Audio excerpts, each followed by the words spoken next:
tonight on The GOAT Show. I just won't play it. What about that? I'm too emotionally tied, all right? Everybody's a keyboard warrior. Oh, dude.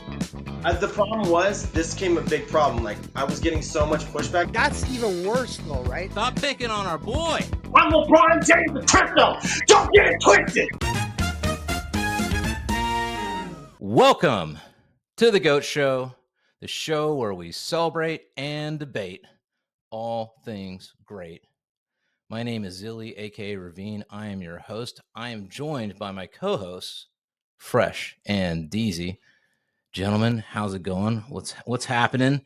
Are you feeling like shilling some shit today?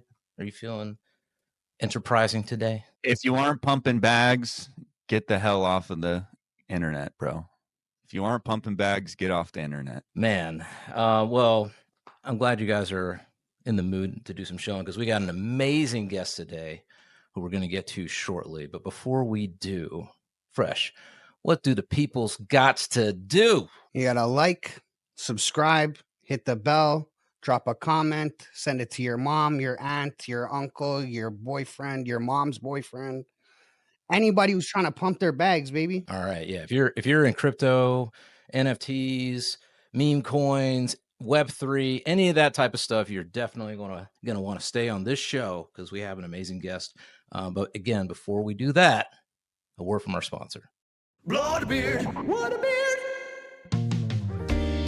He's got a beard, a very special beard, a romantically inclined beard. Oh, what a beard, you can't resist it. Blonde beards. Go to blondebeards.com and use code GOAT at checkout for 10% off your first order. All right, we're back. Our guest today is none other than a Solana OG legend that goes by the name of Shillin Villain. Shillin Villain, aka Alex, what is going on, man? How you doing today? How you feeling? Oh, I'm feeling great. Yeah, you're right. He said it earlier. If you're not here to pump bags, get the fuck off the internet. I'm in crypto, and I can't stand when people are in crypto as well, and they're not pumping bags. So I think we got to show something in here. So we see if we can get some pumping power here. I think we will. But what do you guys, I don't know if you guys have a bag and we can pump that bag, or if you guys want me to tell you a bag and you'll watch it. It'll pump it. I can almost guarantee it. I want everyone to timestamp this video, and you'll realize, like, holy shit, he was right. And then you guys are going to have to come back and watch every single other podcast thereafter because you'll see the pumping power. It's going to happen. I already know a bag that will pump it, 100%. Okay. Well, I mean, it's up to you, man. If you want to get straight into the showing before we, do the interview and all that, it's up to you. Or if you want to hold off and keep it till the end, and then we can do it then. This is just for you guys watching out there, this will be, I think, a pre-recorded episode. So just, as soon as it lands, you better be ready. All right. And again, I got to say this, just because Shillin Villain likes it doesn't mean that we're advocating for it, all that yada, yada, SEC. Although the SEC has been a little bit, more chill lately. You know what I'm saying? They letting that Trump bag through. They're letting that, a couple of these other bags through. So maybe we don't have to worry about that as much. But As of today, they dropped their lawsuit against XRP. That just happened a couple hours ago. I was the kicker. I was going to shield XRP. XRP, I'm an XRP man. Let's shill, baby. Let's go. I mean, look at that chart. Holy shit. Wow, I did not know that. Immediate 20% candle. As soon as that news. Did it? Pretty much. Yeah. Sorry, I gotta check my charts here. Let's see what's going on here. Let's see what's going on. Nope. No, not that I'm seeing. It looks like it's still. Oh no, it's there. It's there. It updated. You needed a refresh, bro. You got to refresh. I'm just so used to being abused by XRP and this whole situation that I don't. It's like whenever good news happens, it always tends to go red. But today it's going green, so I'm happy. What a great start to this show. I mean, every time Trump announces something, the chart dumps. And for me, I fucking love it, bro. You know how much soul I've accumulated on Trump saying things, and then for some reason, people taking it as a bearish sentiment? I'm praying for the dips. I'm way underexposed. I want $69 Solana again so that we can scoop it up for the low. What about you, Shillin? What are what's your what's your philosophy these days on how to trade in crypto? What's going on in crypto, meme coins, all that? Yeah, I mean, I'm big on social sentiment or how much something has attention. That's where I feel like I can have an edge on the market. Like I can see something when it hits crypto Twitter, and I know if I'm early or not based off the attention that it receives, and that gives me. I feel like I have a significant edge when it comes to investing for that very reason.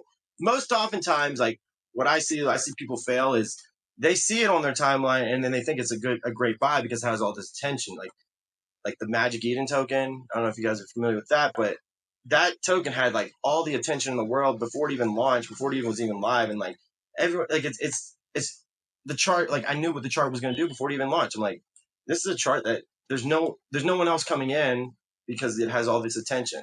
And then there'll be a token that I see that doesn't have a lot of attention, but whenever I tell people about it, it's like, well, no, I don't like that because maybe their favorite influencer isn't talking about it yet. I'm like, it's a good token. It will be talked about. It just needs more time. And those are the best investments for me, right? Those are how I gain my edges through like social sentiment for the most part. Also, that'll be my strategy. Best strategy, probably social sentiment. Right. Well, listen, why don't we jump into sort of more about you for a little while, and then we can come back to all this stuff because man, you're an interesting character. I've been aware of you for a while now. We did this other project, Zillionaire Goat Club, a while back, and that's kind of how this show spawned out of that project. And now the show's kind of becoming its own thing. But I remember seeing you in spaces, and I remember there was another goat project who will not name where you kind of took them to task in the space, which was kind of gnarly. Like I was like, whoa, who is this dude? But before we get to all that, I just want to ask something of you that we ask all of our guests, and that is, if you could have any superpower, what would it be? If I could have any superpower, what would it be? That's a good question. I would probably be a time traveler. Go back in time, buy Bitcoin when it was at 1 cent. You're gonna be doing that Biff, from Back to the Future 2 with the almanac, traveling back in time and picking all the hot coins before they happen. But you traveling back would change the timeline, and then Bitcoin wouldn't run. Oh shit. Yeah, that's true. That's true. Damn. You can't win in this game, dang it. Except today, XRP holders. What up? All right. From superpowers to superhero origin stories. Whatever you're comfortable with, maybe give us some background about where you're from, life growing up, that type of thing. Okay. Yeah, I was my father was in the military, so we traveled around throughout growing up and stuff. So I was in Hawaii, Japan, Massachusetts, Texas, Maryland, like a bunch of different states growing up. And then I followed his footsteps, and I joined the military as well. And I traveled, and then once I got out the military, I did like mail services, and then eventually. Sorry, if you don't mind, can you say which branch of the military and maybe because I'm kind of curious what kind of lessons you might have learned from that experience, being in the service. Yeah, I was in the Air Force. This thing called security forces. It's like a cop for the military. I ended up doing some real cool shit. Probably the most memorable thing I did was nuclear security, and then I was chosen as like the guy in nuclear security. So I'd go out to like the Pentagon, and then I talked to all the generals, and I explained to them like how nuclear security would work. So that was pretty amazing. Like, yeah, no, that was. I don't. Yeah, but that was about it. Nothing. I didn't know anything about that of your background. That's awesome, bro. I didn't know that fucking you were even served. I didn't know you were a vet. Oh, I knew he served. I seen some pictures of him when you were going back and forth with Bark for the about the fighting thing. I seen some pictures of you when you were serving. Yeah, they were doxing me throughout like the course of my Twitter. Like people were just like so concerned who I was. I wanted to stay anonymous, but other people, my whole background's been doxed at this point. My social security number's out there. Like everything there is about me is out there already. You just have to go look a little bit. It's out there. Wait. You're saying your social security number's out there? Yeah. My street address, my social security number, my family, everything is doxed. Everything. yeah, I mean, there was a big like cancel me movement for some reason. I don't know. It's a weird thing in crypto Twitter specifically, but it is what it is, you know? So, but getting back to the military, dude, I'm not trying to brag. I was high fucking speed when I was in the military. I've completely fallen off now. Now I stopped. That was 10 years. That was probably, no, it was like, yeah, about 10 years ago. So, yeah, when I was deployed, I was like, when I wasn't deployed, I was doing high speed stuff. They had these things called Ravens. You should look. It's just like you go out to like these foreign locations. You do these, they call flyaways. You get in like C-130s, bunch of cargo. You fly out to like special forces people in like very remote locations. Like you're landing in jungles. You see like these rangers come up to the aircraft, and you're just like, here you go, buddy. See you next month. And then they're like, all right, thanks. And then they're out. And then yeah, man. But when I was like, that was like when I was that's when I wasn't in the United States. So when I came back to the United States, I did nuclear security, and then, like I said, I was pretty much like, I won't say I was writing how we were doing nuclear security for the United States, but I was telling the generals, like the people that are in charge of the U.S. military, how it's done. Like, this is why this is important. And yeah, man, that was a lot of fun. But when I got out, I was like, I was getting burned really bad in the civilian life because of like the things I had learned in the military. It was like it's kind of like burned into my brain that like the person on my left and my right, I would give my life for, and vice versa, that would happen. So I'd work really hard, and then like I would be like, I'd be helping my guy out, and then the second he got a chance to, he'd stab me in the back for something. Like, wait, what happened here? I thought we were like, you know, like holy shit. That kept on happening, but I would rise really fast, but then someone would come in and they would try to like stab me in my back. Like, what the hell's going on here, guys? Like I thought we were all the same team. Like I'm working my ass off. So I did like warehouse work where I was like, I rose right to the top. Then I went to the postal service. That shit was fun as fuck. If you guys ever delivered mail, that's some of the most fun work you could do. I'm actually planning. I'm going back to that shit because all you gotta do is put the mail in the mailbox, and nobody can say shit. Nobody can say shit. Then you don't have. It's a job where you don't have a boss because if the mail is in the mailbox, no one can say shit. And so I'm gonna do that with my friend in a little bit because we're idiots. So we're like, dude, let's just go deliver mail for a little bit. Are you saying for the postal service, or would you do like Amazon or something? I would do any service, any delivery service. I don't care which one, but I think I'm gonna do it with the post office because my father was like he went to the top of the postal service. So I'm helping out what I'm really doing is helping out my friend because he has a really bad record, but that was so long ago that it shouldn't count. He's like a good ass dude. I'm gonna help him, get him on board. I'm gonna work with him, and then I'll probably go fuck off after like 6 months. I'm like, so yeah, I did like the delivery service, and then eventually, like, I was still chasing my dream at the time. My dream was always to do like some type of IT stuff, work on networks and stuff. So I ended up leaving the post service. Then I worked at a casino as like IT work. I learned a lot there, and then I moved to a D2 college and did the IT there. And then I went to IBM, and then I started becoming a network administrator. So like in my area, I came from like a very small area, very rural area, and I won't say where, but I ended up going to the top of that. Like I was in like a private neighborhood, driving around a Tesla. This was like back when no one was driving Tesla, dude. I was like fucking. And it was what ended up happening at that point. I was just bored out of my mind. Like, fuck, dude, what else is there to do in life? So then I'm just walking my dog, right? And I'm in crypto at this point. I'm like, well, I'm skipping a lot of parts. I don't know how you guys want to go. There's so much there. So you're in crypto at this point. What was that first time? Like, when did you first hear about crypto? And then you decided, okay, I want to, and then what was if you don't mind saying, like, what was the first thing that you picked up? So I feel like I knew about crypto, I mean, way, way, way back. And at the time I was telling my significant other, like, when I was in the military, I'm like, hey, you should be mining this Bitcoin. Like, while I'm working, you can just go do that. They didn't do that.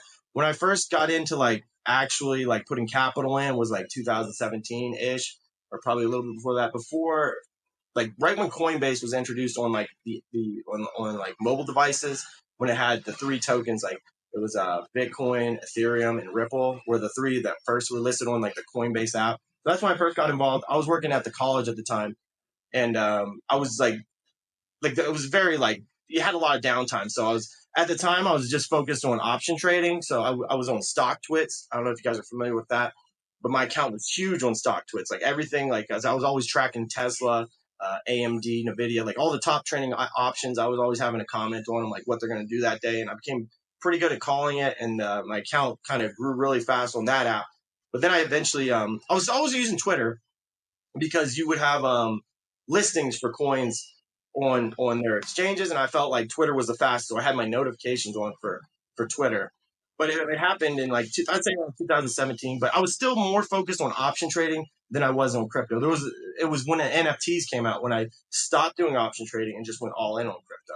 So because it seems like, I mean, from what you've said so far, you have a knack for identifying where the trends are, where the attention is. And so with the stocks, you're saying that like you could look at Twitter. I remember a lot of people were doing that at the time. They would look at Twitter, they would look up the ticker, and Twitter was so new that people didn't really think to use Twitter for like looking at stocks and stuff. And that would give the indication of kind of what is going to happen. And I mean, I guess my question for you is, have you always had this instinct for being able to look and see, what is the next thing? What's the next trending thing? Identify it and then be able to act on it.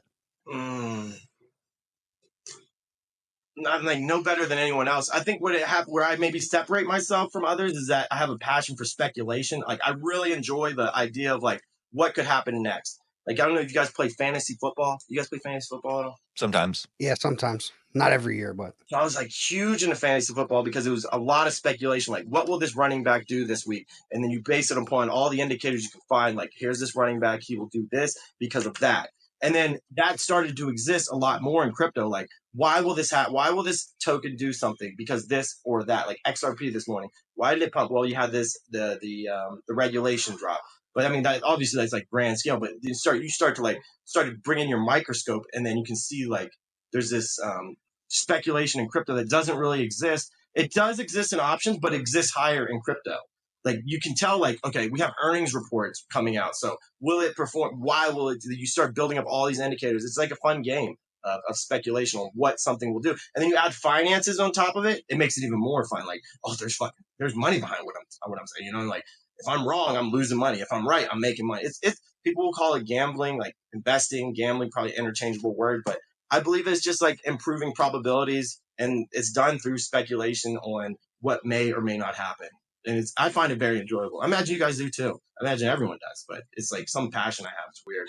Yeah, I mean, I enjoy, but I would assume in your case, it's less of a sort of like a guessing game. I mean, there's obviously there's a part of it that's going to be like speculation, obviously, but I'm assuming on your behalf, like that there's a certain amount of investigative work that you do, and like you're looking at the earnings reports, or you're looking at the trends in the history of the thing. You're looking at the public sentiment, and then making hopefully an educated guess. You can't win them all, but you're making a fairly educated guess as to what how something's going to perform. I feel like crypto is much harder to do that with because there isn't any of those indicators to actually look at. It's pure speculation unless the team is actually building something that's useful.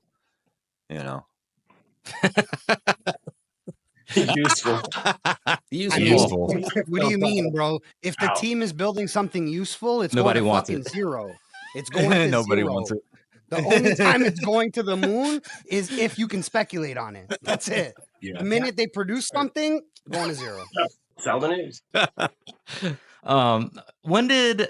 So you're getting into crypto. When does Solana enter the picture? Because that's where at least myself, and I'm assuming the other guys on the show and many people kind of first found out about you from Solana Spaces. So when does Solana land on your radar during this time period? Yeah, so in 2017, I was working at the college. Keep in mind, like where I was working, like where my location is very rural.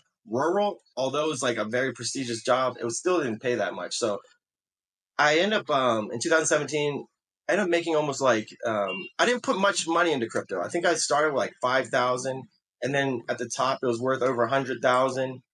And then I just remember one day like making $20,000 on Tron. Like I think I got in on it. I don't know. I was early on Tron, very early. It went like stupid X's, and I remember just like walking around the campus, like my balls were dragging on the ground because I had just made it, and I was like, I had this supervisor that I didn't like. I was just like, I'm about to just fucking walk out. And then like it was like just a month later, I lost that 100K, like pretty much to zero. And then put me in like a suicide state. And I was like, crypto's the biggest fucking scam ever. I was like bedridden for a month. I'm like, oh my God, I can't believe I did that. Yeah. Yeah, yeah. And then I finally get out of that, and I'm like, okay, I'm never letting money control my decision anymore. It can be my priorities, but it will never be my number one priority. Because at the time, that's all I was thinking about: money, money, money, money, money, money. And then I was like, dude, I can't believe I didn't. And it made sense. Like, why all these people, why all these millionaires? You know, they lose all this money. They're still millionaires at the end of the day. They kill themselves. Like, I see it. And I was like, oh, this shit makes sense now.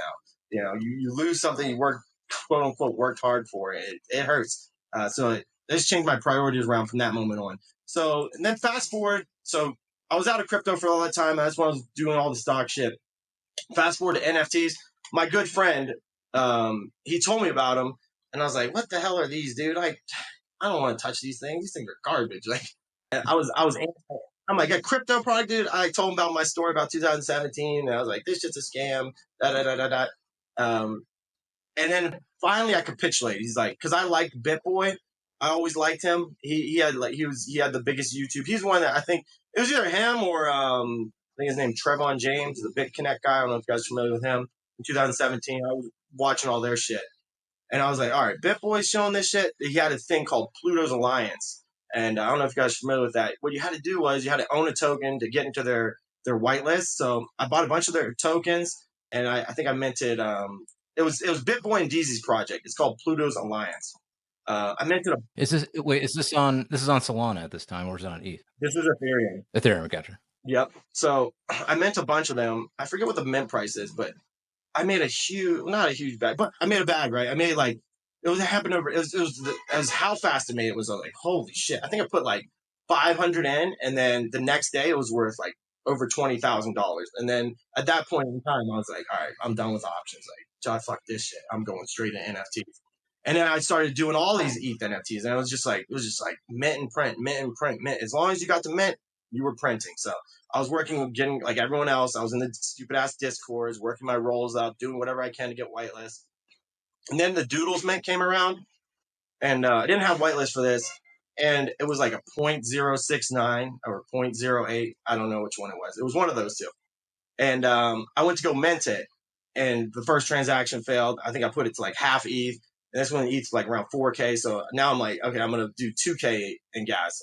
That mint failed. And I was like, all right, I'm going to do 1 ETH in gas. And that failed.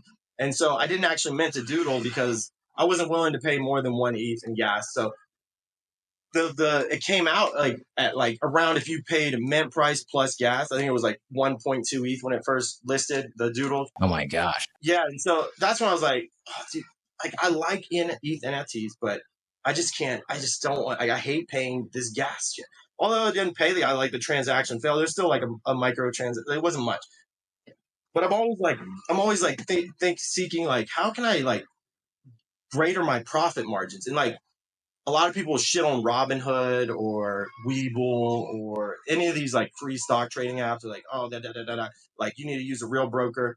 I'm like, what the fuck? Why do I want to pay a broker for a like, why do I want to pay like, $20 to open up an option when I can go to well, you can say like they had shady behavior, like Robinhood, I believe they had shady, whatever.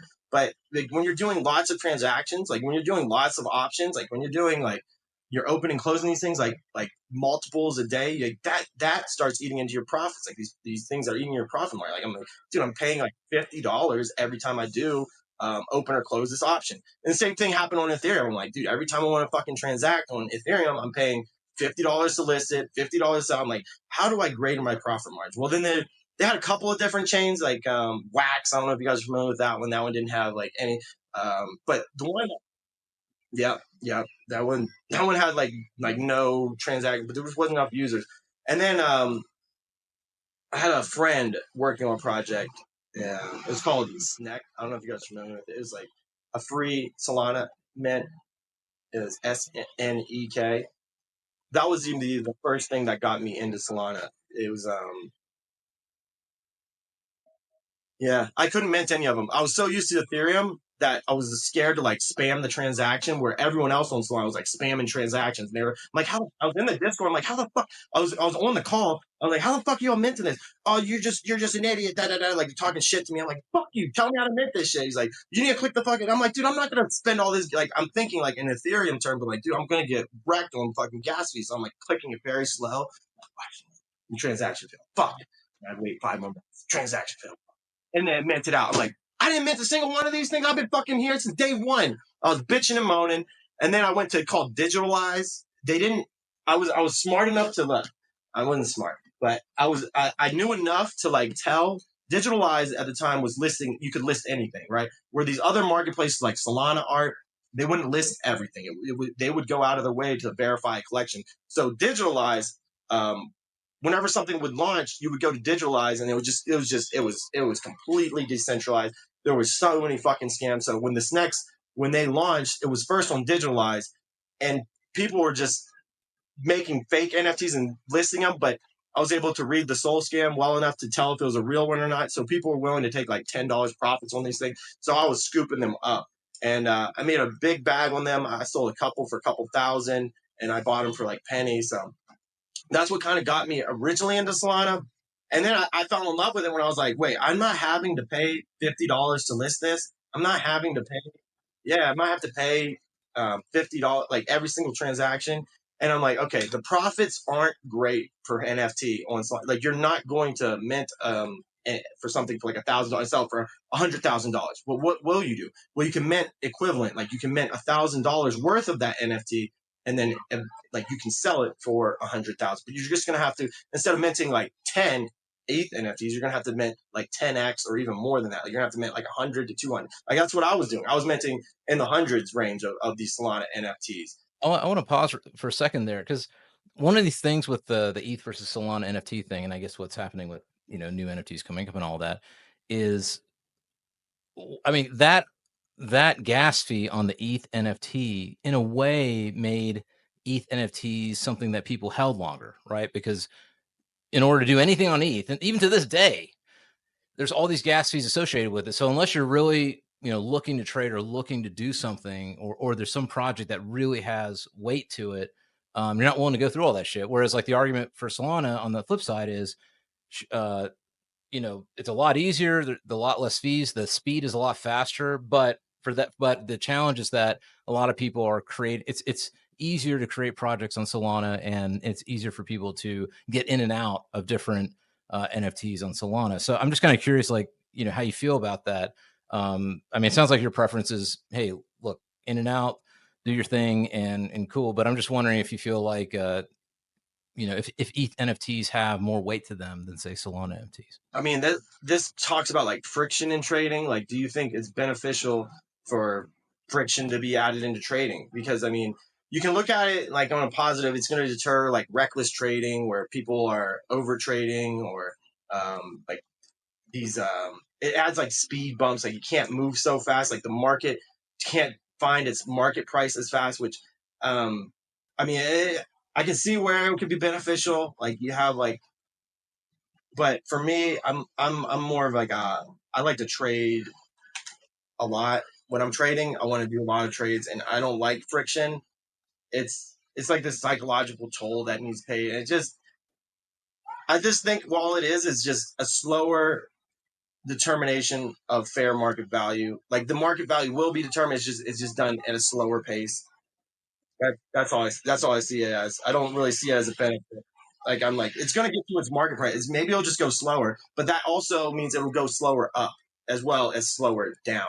So it's gonna go in both directions. There's just friction involved in finding that fair market value. And it's not a game I like playing. It's just a slower game. It feels like. Cool. So you get into Solana, you get into NFTs. When does the Shillin Villain begin? When do you start hopping in spaces and you become this legendary figure? Dude, it was weird. Like a lot of people think it was on Spaces, but it happened on text first. Like because Spaces weren't around before. Like before, we usually do the text, but my account like really blew up in the text format. Like when we were just putting out tweets, it's like everything I said was taken as like the golden standard, and it was not anything I did. It was that it was that like my account was very small. Like I didn't start big. Obviously, everyone starts small, but it was like these Solana influencers. They were so bad at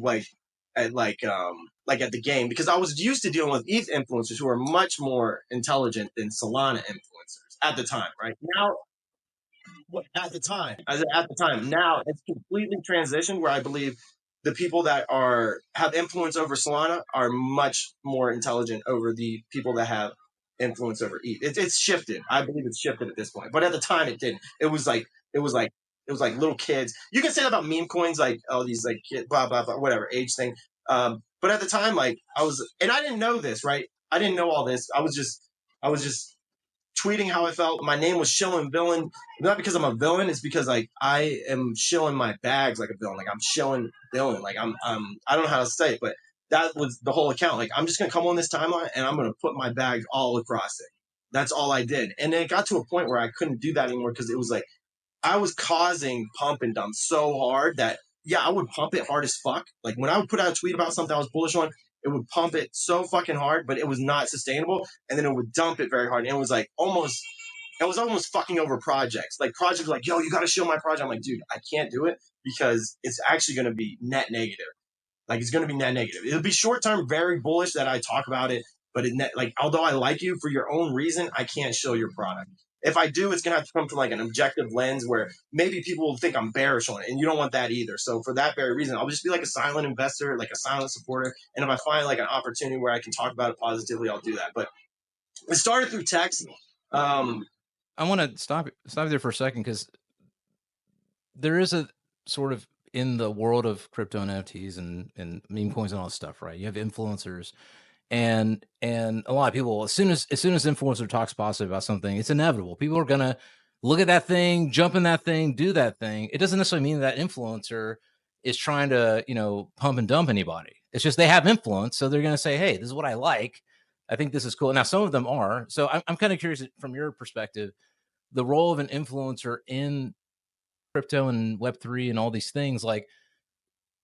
If you are an influencer and you have that influence, like how do you see the responsibility of that position? Like how do you balance just talking about something enthusiastically that you enjoy, but at the same time understanding that by you speaking about it, you may very well be sabotaging it. Yeah, so I think a lot of people in crypto Twitter specifically gained influence through different means. They didn't gain them through financial expertise. They gained them by what a lot of people do are make funny memes, or they gained them by attacking someone that's actually like a builder in the space. Like that's how they gain for the most part.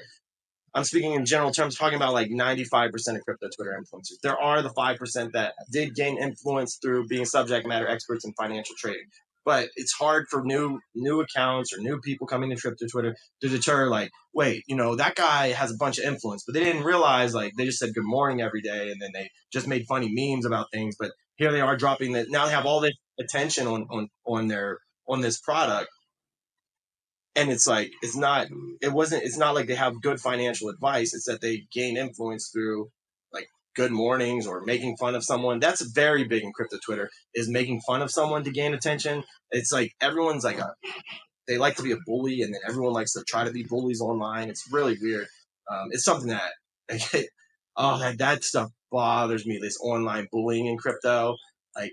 Because I've been to crypto events and it doesn't happen in the crypto event itself. It's only happening online. Yeah, everyone's a keyboard warrior, bro. Everybody's a keyboard warrior. But that's unfortunately how a lot of influence is gained in crypto Twitter, is by bullying people. And I'm like, it just tells you kind of how fake really crypto Twitter is. And because I go to these events and people will shake my hand of like, oh man, like you're amazing, dot dot dot. And then the event will end. And then they'll start going back talking shit about me. And I'm like, wait a second. You were just telling me like we met in person, and then I'm like, all right, whatever. But so how does someone handle the influence correctly? Well, that's like subjective. That's going to be that virtue signaling we talk about. But the best way to do it is to just find a product you really actually believe in. What does that mean? Like, what do you think you believe in?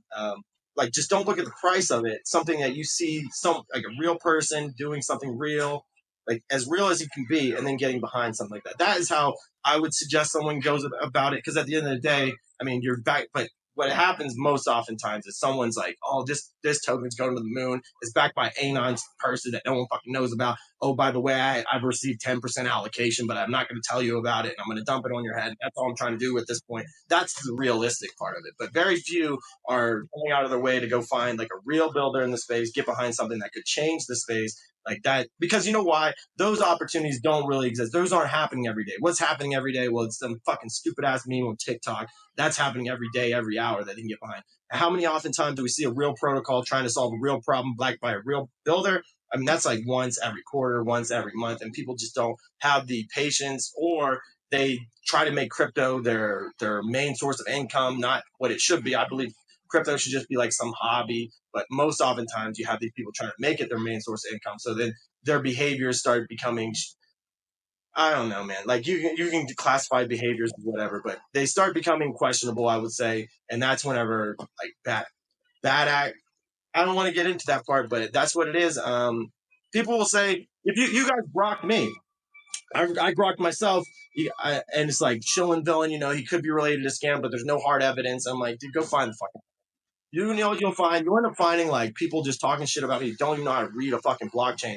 And I'm like, they've never pumped a bag. They can't pump a bag. All they can do is talk shit for attention and hope at one point they can drop a contract that people will probably invest in. That's all they can do. They don't.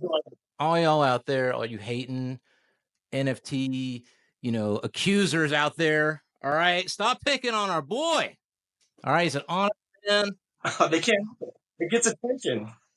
To this day, crazy attention. Grok even says so. If you don't trust us, trust Grok. All right. That's even worse, though, right? It's because there might have been like in the beginning, there could have been 100 people that wanted to talk shit. Those 100 people got noticed. Now there's 1 million people. Now everybody's like, well, I could get noticed. Maybe I should weigh in on this thing that I have no clue about. I mean, I'll come clean, man. When we were doing ZiLLY Goats, like there were many times where like, should we start some beef for no reason just to fucking get in the game here? And unfortunately, we have souls and consciences, and we decided not to do that because we felt like it was immoral. But I regret it, bro. I should have started shit with you, bro. Should have started some shit. Maybe we'd be, doing whatever. I don't know. I'm sending FUD your way on the timeline right now, Alex. Everyone resonates with it. So, I mean, I saw this guy like last week. I looked at his Twitter. I looked at his timeline, and he shit on me, right? He shit on me last week, and he got over like 500 likes on it. And then like every other tweet puts out gets 20 likes. I'm like, dude, this shit's still working to this day. Like this can't be still working. This engagement hack it's still working this day. If you guys go put a negative tweet about Shillin Villain, it'll get picked up by the algorithm somehow, some way, and it'll be just funny. Oh my God, Shillin Villain's the worst guy on the planet. I'm like, okay, guys, wherever you guys. I should put a poll out. What do we think about Shillin Villain? He's great. He's a scammer. Don't know him. Oh, they can't help himself, dude. They cannot help themselves. I've realized I have emotionally entrenched myself like accidentally into like a lot of people in crypto Twitter. Like everyone knows me. They may not talk about me. They may not say anything, but they know me. Like they know me. Or I think what happened was, I think this is what actually happened. Like a lot of people fell in love with Shillin Villain, and then unfortunately, like Shillin Villain just outgrew some people, and it's like not purposefully outgrew them. It's just he just kept on working. That guy like didn't stop, and the people that started with him felt like he no longer fucked with them. I'm like, and I saw this on more occasions than once, so that's why I say it. That they felt almost like entitled for Shillin Villain to continue working with them, even though they were not putting in nearly as much work as Shillin Villain. And so that turned into like this jealousy, envy, hatred emotion. It went from love to like this jealousy, envy, hatred emotion. And then a lot of people resonate with that because very few people will work hard. And work hard is such a subjective. Everyone works hard. No one goes out of bed like, I'm not going to put out my heart today. To me, it sounds like kind of tall poppy syndrome. I think Chris Martin from Coldplay or something was saying that. Like when you're a new band and you're with the, at the whatever level with the people playing the clubs, everybody cheers for you. When you start hitting the stadiums, now everybody wants to hate you and cut you down. And I think that happens in any walk of life. If you're, you start out a certain place, and then when you start growing, I think Snoop Dogg talked about that. Like you start growing, and then at some point you outgrow people, or you get to a place where, you know, you have to make tough decisions about who you keep around you, just because there's so many people wanting so many things. Or it's like, you know, yeah, I don't know. I mean, it sounds like that's what was happening to you. That's really what happened. Like everything kind of falls like that. If it's music, if it's a business, it doesn't matter what you're starting. Usually it's local, right? You're like in a community and you have the support of people around you, and it's a smaller, and then as you grow, the lens gets bigger, and then there are more people looking at you. So obviously you're going to catch more criticism just because of, you know, the probability of people watching. If you flip a coin, half the people are going to hate you, half the people are going to love you. And 98% of them don't have an IQ over 85. So It's so bad. Like, I have them write a positive thread about me, and then just months later, now they're writing a true thread about me, how I'm the worst person on the planet. I'm like, dude, just moments ago, you were just saying how great I was for crypto. Now you're saying like, and I guarantee you, I have not changed into anything you're saying, but you get attention for, like, it is what it is. But I want to cover, like, how, like, the Solana NFT rise, because it was pretty fucking. Yeah. So let's get back to the center here. So Solana NFTs, and then you start hopping in spaces, though. I mean, I just bring that up because that's, I think, how most of us found out about you, and it was entertaining, like you be in spaces, and then you're very honest with like your opinion on different projects and things like that when everybody else is blowing up every hype project. I just remember that very clearly, like being in a space and you just started asking the founder like pointed questions about like their project, and they could not answer any of them. And it was like dead silent in the room. I was like, oh my God, who is this dude? It got so bad. It got to be so bad because I never want to like shit on like someone who's doing something for play. Like, people will look at it that way, and I'm like, dude, I never want that. It got to be so bad that I was having to do like private interviews, one-on-one, and like coaching them through the space. I'm like, dude, when we do this space, I'm gonna ask you this question, and I had like a list of 20 questions I'm gonna ask them, and it didn't sound like it was gonna be bullish for the product. I'm like, dude, we can't do this, or I would like, you're gonna have to say it in this fashion because it was just that bad. But people wanted to hear these questions being asked, and I'm like, I don't know what to do because everyone took it as like, oh, you're flooding the project. No, dude, I'm just asking like, how much are they raising? And then they would stumble over the simplest question, like, how much are you looking to raise? I would say that, like, oh my God, I can't believe you're asking how much they would raise. Why would you ask that? That's fucking FUD. You're FUDing my whitelist bags. I'm like, oh my God, dude, please shut the fuck up. Like, dude, I'm asking. Oh, dude, I'll send you like, I had like 20 questions that I would just go through the line. It got because like I was just like one by one. I'm like, do this, do this, do this, do this. It was just like so basic. Like, how many people are on your team? And it would just, I'm like, what is the mint price? And it was taken as fun. Like, I'm flooding your. I'm like, oh, okay, let's just not question it. well, these are all things that you should be hitting in your 30-second to a minute elevator pitch. I shouldn't have to ask you those things. Just being honest. Like, if you're pitching me a business. The problem is they would go into other spaces, and the other space would ask 0 questions, and would just be this fucking shill. You need to buy this right now. No one would say, well, why? No one would ask that question. And then that's whenever like I would ask the most. Oh, dude, the questions got to be so fucking basic because it was so bad at one point. Dude, I can't actually perform like a real investigation or interview on my financial investment publicly because it is just so scrutinized at this point. It will get taken out of context, and everyone will hate me. And I'm like, dude, I'm just trying to help everyone make better financial investments by doing it publicly. I'm asking like basic questions. Before, I used to ask really hard hitting questions, and I just kept on like watering it down for the public because of how everyone's so emotionally sensitive to products they didn't even have. Because I was not invested after your product went live, dude. You were no longer allowed to be invested. You were no longer allowed to be. I wanted it to be that only if you were going to invest, I was going to make sure you're going to invest in the ground floor and not, after someone already had bags in it. Because then you could say like, well, maybe Shillin Villain has bags and he's trying to double me. Well, in this case, I'm telling you before the mint, so that's not possible.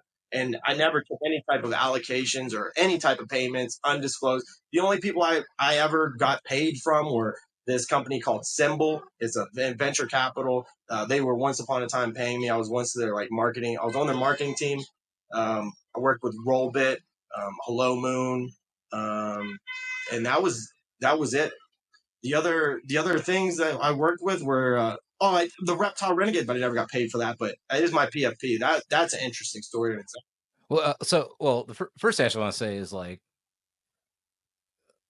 we went through the rigmarole with ZiLLY Goats, and it's like we found that the less you said, the more likely your project would pump. Like if you actually had real stuff and you actually had a real plan, it almost took away the imagination of what the thing could be. So it'd be a disadvantage in a way to actually have a clear roadmap and have like clear plans and all this other stuff. I don't know if you saw that as well, but especially because they're always, every white paper is an overpromise.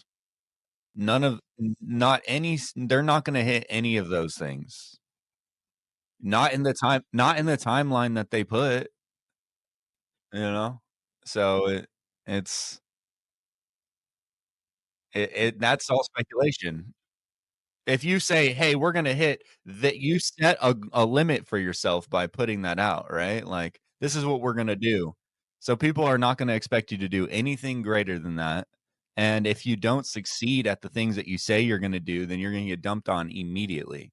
So it's like, it's a really difficult landscape. But and I think that's where like the SEC or the Securities and Exchange Commission come into play, when you have to like you actually have to have rules to play by, but it doesn't exist in crypto. And so what ends up happening, because it just leads into this snowball effect. Like, wait, in order to compete, you're going to have to do what the competitors are doing. They are going out of their way to borderline lie about what they're going to produce, and if you're not doing that, well, you're gonna be put at a significant disadvantage. We see that in Twitter, where people are botting their accounts. Like, if you're not botting your account, if you're not botting your space, you're not botting your likes, you're not going to be on the level playing field. Fuck just like taking advantage, just to be on a level playing field at this point in crypto Twitter. It seems to me you almost have to be botting your shit, which I'll never do. So but that's what the levels it gets you, because no one's regulating this shit. And just to get to a level playing field, you borderline have to cheat. So I get why they do what they do. Yeah, dude, every fucking crypto product's about to be on Disney or being fucking featured in Fortnite. Like, it's on our roadmap. Like, it's about to happen. When? Oh yeah, it just hasn't happened yet. It needs more time. Yeah, a meme coin that launches with central exchange listing in the white paper, it's going to zero. If they haven't even launched yet and they're telling you they're going to be listed on an exchange, they're fucking lying. Listen, Goat Show token, $TGS, TGS, keep an eye out for it, people. We got a deal with Disney, Pixar for a Goat Show movie with some goats in it. Just keep your eyes open for the Goat Show. Follow right now. George Lucas himself will be writing 5 episodes per season of our show. That's right. Look, AI is big, baby. All right. We're going to use that AI and make our own TV shows and everything. So follow the Goat Show if you want to, find out about that. The 2022, I believe it was 2022, that Sol NFT bull cycle. Do you miss it, man? Because was it 2022 or 2021? I can't remember. But that cycle is the most insane cycle, I think. I don't know. It was just like a free for all. NFTs were just. Yeah, it was the most fun speculation cycle. Like, speculating on meme coins, the indicators for those, they're non-existent. It's just straight insider at that point. There's no like, oh, this indicator is like a proven indicator. With NFTs, they were a proven indicator where you could make better investments. In this cycle, it's straight insiders. And it's funny, like, how all these terrible traders became amazing meme coin traders overnight. I'm like, dude, this guy could be like the worst trader I've ever seen, and you believe that he's actually picking up on indicators that are, no, dude, he's investing in market caps that are under 10K, and he's putting in significant capital at that point. Like, dude, he does not have those type of indicators. No one does. And nobody does. But people will believe what they see on the timeline. And I'm like, that's why you're gonna forever get wrecked, homie. Like, you don't. Yeah, that's when people tell me these things. I'm like, dude, you actually think that's true? Like, you think that's real? You think the worst trader became the best trader overnight? Okay, like, you're gonna forever get wrecked. You're just gonna forever get wrecked, dude. I don't know what to tell him. I don't know what to tell him. Like, I'm like, oh, you're just a hater. I'm not hating. I'm like, congratulations to them becoming an overnight success in trading. Like, I've never seen it in my life. I've been around financial experts all my life. Like, never seen it. But you're telling me that this, okay. Like, if you believe that, that's great, man. Like, follow that, see what happens. And I'll just continue doing what I'm doing, and we'll see who wins at the end of the day. Like, hey, dude, Bro, people don't realize that successful traders make about 1% to 2% gains a day. And anything more than that, you're in like the top 99% of traders. So if you're not doing it naturally, like it's clear insider. It's like it's visible to the whole world. Anybody who's not got their head up their ass sees that you guys are insider trading. Influencers are so stupid on the timeline. Like I'm calling people out all the time. They'll post these screenshots from like Deck Screener, bought $10, sold 120K, but they don't like look at the number of tokens that were bought and sold. And I'm like, are you retarded or are you dumb? Like they bought 42,000 tokens and they sold 1.5 million. That's an insider, bro. Like they got allocation. They were sending money to themselves. Like I see this all the time. People posting clickbait stuff and they don't even really vet what they're posting. Most of the influencers are just posting bullshit or reposting somebody else's bullshit. It's insane. My question for you, Alex, is like,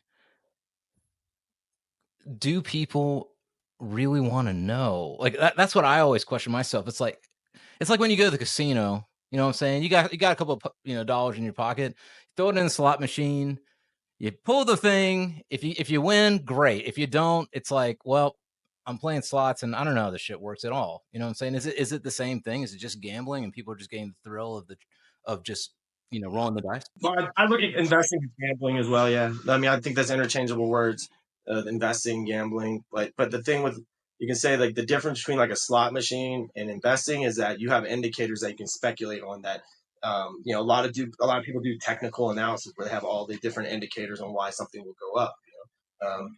I like fundamental analysis more than technical analysis. So I try to go off like I said, I think social sentiment is where I have an edge.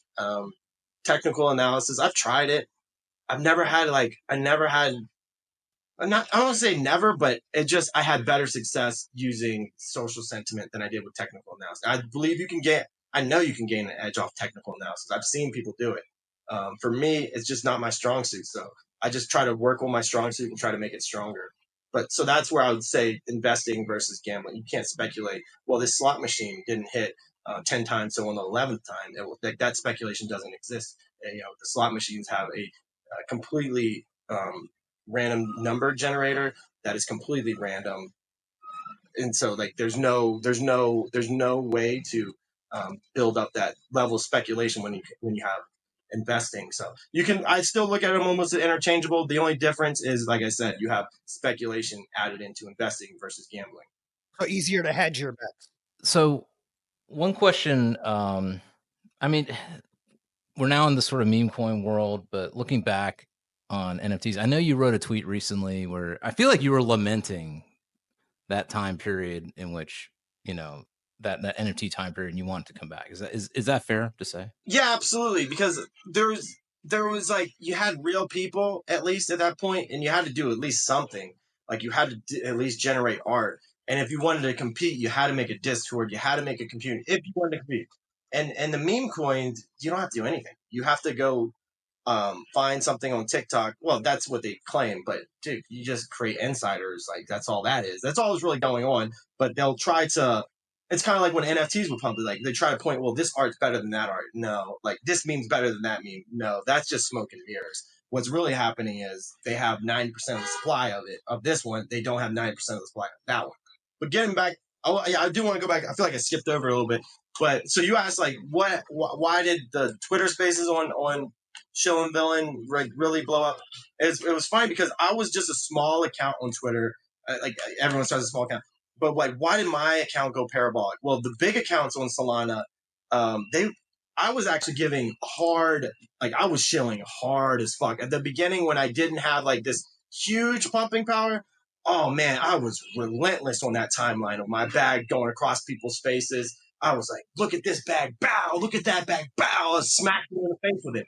But I was right at like a high clip, and people knew that. Now, although I didn't get a lot of engagement, like I feel like even my smaller tweets, like I'm talking like under 20 likes or comments or whatever, were able to move charts where no one else, like I'm competing, although the engagement wasn't there, the pumping power was in competition with like the biggest influencers on Solana. And they knew that, right? They knew that, I knew that, we just didn't talk about it, right? So the biggest influencers on Solana all came together.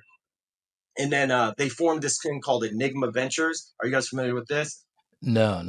Mm-hmm. So Google's at the time were the highest floor price. And so what they did was this very small 100-piece auction collection. So here came this Enigma Ventures. They were trying to replicate it. And then I put out a tweet that you could say was funding it, but I just made my followers aware of like, I mean, here's this big thing that's happening, and this is my thoughts on it. And so a lot of the Enigma Venture guys, they had huge influence over Solana at the time, and they came after me. And they were like, I'm like, dude, I got like 20 likes in my tweets. Like, why do you guys give a fuck what I have to say? Like, I have a small account. I think I have like 2,000 followers, bro. Like, relax. They're contacting me on Discord. They're making me take Discord calls with them. I'm like, dude, like, why do you give a fuck what I have to say? And then eventually, like, oh, you need to get on Space with us. So it was like 10 of them, like 10 of the top influencers on Solana. Here they are going at this guy with like 2,000 fucking followers. I'm like, guys, what the fuck? They're all bullying me at this point. Like everyone's it's 10 versus 1. They're keep on muting me, talking shit about me. I mean, they did their best to gaslight the living fuck out of me because I never did Space. This was my first Space I was been on. I'm like, what the hell is this? High school drama shit? Like, I'm here to shill my bags, talk finances. You guys are doing some weird ass drama, high school shit. I'm like, the bar is low as fuck. Like, that happened. I'm like, but I just didn't want to waste my time on Twitter Space. I'm like, dude, that shit is a waste of my fucking time. I'm minting and printing. I'm trading. I don't have time for these dumbass games you guys are playing. Eventually, NFT volume came to like a lull, very slow. All of my favorite influencers kept on saying, yeah, I'm trading these things daily, that, like still trying to pretend like they're these financial investors. I'm like, dude, if you were trading these right now, you are losing, or you're trading against the top of the top of the top. You don't have like an edge like you used to have where you could be a very shitty trader and still be profitable. Like right now, if you're trading NFTs, you had better know what the fuck you're doing, which 99% of y'all don't. Like, y'all know what the fuck you're doing, especially influence. Jesus Christ, dude. Again, and fucking, holy shit, they want to LARP that they do. Like you said, they're posting these fake ass screenshots for engagement, for attention, for trust. I hear this all the time, like it's attention. Nah, dude, it's a trust economy. But how do you build trust? Like, well, you do it through solid financial investments. Well, how do you prove you that? Well, you start posting these fake ass screenshots that you're doing all these profitable trades. So that's what ends up happening. So eventually, like NFT volume slows down, and then I'm like, you know what? I'm gonna start these Twitter Spaces and just like I just want to talk to someone about like what they're looking at in the market. I mean, obviously, it didn't happen overnight. We started with like 10 people, but the consistency was just on a level that no one was doing at the time. I'm talking like every single day, same time. I was walking my dog named Sparky, picking up his dog shit, doing like just talking like to the top NFT for the day. I'm like, yeah, dude, like that's good, da da da. And then eventually, like 20 people were there. I'm like, whoa, why the fuck we got 20 people? Doesn't matter, still doing it, da da da. And then 100 people showed up. I'm like, why the fuck we got 100 people listening to us talking about NFTs, picking up dog shit? Well, what had happened then, all of a sudden it was the number one Twitter space, and it ran the number one Twitter space for like almost 2 consecutive years. Not even in crypto. This was in Twitter total, because I had the guy from like tracking Twitter space like, you know, you're like the number one Twitter. Like, what? Like, I'm picking up dog shit on me. Like, we didn't do anything. And the consistency and the realism that no one else was bringing at the time. I believe some people have tried to emulate it, but I doubt there'll be anything as real as those. Like the problem why we can't speculate on meme coin, because it's all anon shit. It's all this no one knows shit. It's all this insider shit. Where NFTs, it was like a public facing founder. They had a product and they had to pitch it. Now this meme coin shit is just, it's a shit show in my mind. I'm like, dog, it's whatever. You can play the game. It's not a hard game to play. You're bundling fucking shit. You're getting 90% of the supply. You're getting the right KOLs to shill it. That's all the name of the game this is. There's not like, oh, well, that meme was, but they'll pitch it this way. Like, that meme's just more funnier than that meme. That's not the case, dude. If you believe that, you're going to get wrecked. Like, what's really happening, 90% of the collection's bundled, and then they're getting the top KOLs to shill it for a certain allocation. And that's is what it is. It's not like NFTs where you actually could speculate on shit. There's nothing to speculate. But that's how it happened. It didn't happen overnight. It was just, we just did it consistently, and I believe that we are the most real thing on Twitter. And there's just nothing left to speculate like that in this time of day, or else it would be it would take over again. Something like that would take, not, it doesn't even be ran by me. It could just saying, if someone was to do that, be extremely consistent. Those are the top spaces right now, are the most consistent spaces. Like, if you're not there for the people that want to listen to you, they're just going to listen to someone else. And if you consistently disrespect their time, they're going to go find someone who respects their time. A lot of people don't understand that. Like, they'll show up late. Like, they're supposed to start their Twitter space at 1 p.m. They'll be starting at 1:05 p.m. Like, that is like the bare minimum to be on time. If you can't respect their time? You think they're going to respect your time? And then eventually, like you bake a cake 1,000 times. By the 1,000th time, you got that piping down perfectly, the coloring down perfectly. So like the first cake's gonna look like shit. You didn't cook the eggs long enough. Well, that's not gonna happen again on the next one, right? So the eggs will be cooked long enough. Well, you didn't put the piping on, and then it just doesn't happen overnight. A lot of people will look at success and try to see how they took shortcuts. I'm like, a lot of people that got successful didn't happen overnight. It's that they did, 1,000 of these goat show podcasts, and by the 1,001, they're going to look at you guys and be like, well, what the hell? These guys took all those shortcuts. They had that one guy on there. That's the reason why they'll point at all they won't put in like, hey, look how many fucking podcasts these guys did, right? After 1,000 episodes, they'll say, look at these guys. They made it overnight. Yeah. Hey, I'll take it. I'll take it. All right. I don't care. Like overnight success, I'll take it. 10-year overnight success. It sounds good to me. DC, I think you were saying earlier, because we never knew that like you were trying to help projects actually be able to like talk about themselves in a way that would be like helpful for people. And yeah, from the outside looking in, dude, I don't know if you've ever publicly told people like, look, for some of these AMAs, like I've literally coached them before I asked them the questions. I don't know if you've ever said that out loud to people, but that's a huge like point to make. So anyone that's like talking shit on you or fudding this or doing that, like, dude, I literally messaged them all the things I was going to talk about, and I helped them answer the questions before they even came onto this space. And the fact that you said that here on this podcast, we were talking about how it might paint you in slightly a different light because people don't really understand the true nature of what's happened. They just kind of take, he said, she said as the truth. And we were just talking about that. They have a perception of Shillin Villain, but they don't know Alex, right? Oh, dude. The problem was this came a big problem. Like I was getting so much pushback that I stopped moving forward, and I was just addressing all these things, and it's just like endless addressing, and I just gave up on addressing it. I'm like, I'm not going to address anymore. They can say whatever the fuck they're going to say. I can't control it. I've told you, you can believe whatever you want to believe, and they choose to believe like I believe like I said, like they choose to believe like that overnight success type shit. I'm like, dude, you can believe that. If it makes you feel better, go ahead and believe it. And it does make them feel better because it makes them feel like, well, he just got lucky. Like I got lucky. I'm like, okay, guys, I got lucky. So, or there's some force out there that's like magically getting you all these followers to then have you as a mouthpiece or something like that. Like, oh yeah, like endless amount of people say like, oh, he's botting his shit, he's botting his spaces, like endless amount of like, oh, he's only successful because of X, Y, like the most, like I'm like, dude, you can do exactly like I'm doing. You just choose not to. Like I literally just click the start button every day. That's all I did differently. You just don't want to. You'd rather go watch YouTube. You would rather not like go out of your way and reach out to someone and do a podcast. You wouldn't. Well, you want because that requires work. That requires you putting in effort. And it's a lot easier to just get high, watch fucking YouTube, and just like point by Tom Brady is just like a lucky quarterback. He sucks at fucking. I would have made that pass too, bro. Like, put me back in that pocket with those linemen. I mean, I'm going to be fucking throwing those passes too. I'm like, oh, whatever. I don't want to talk to you. I think it gives people a sense of hope, right? Like that's what those people are tapping into. Like, look, I did it. You could do it too, even if they didn't do it, even if it's just a lie. That's what's capturing people, like that idea of like, oh, he made it overnight. I could do it too with $50 on this random shit coin. So I'm gonna buy. Get out of your own ass, bro. Like, because again, you even if you're pretending, people don't just make it overnight. So if you naturally recognize, okay, he didn't make it overnight, it takes work, then you're not wasting every little $50 trying to come up on a quick come up, and you start putting work in. So I think it's a little disingenuous of people, and I find it weird. Success is a mirror. I mean, if you and I, you know what? To be fair, if you're out there like, who are these ghost show guys saying I need to get my shit together? Listen, I'm saying to myself, I hate all the time. All right, when someone's successful, my gut instinct is to be like, I hate you. And I'm jealous and I'm angry. And then, you just got to make that next little step and go, I think I'm a piece of shit.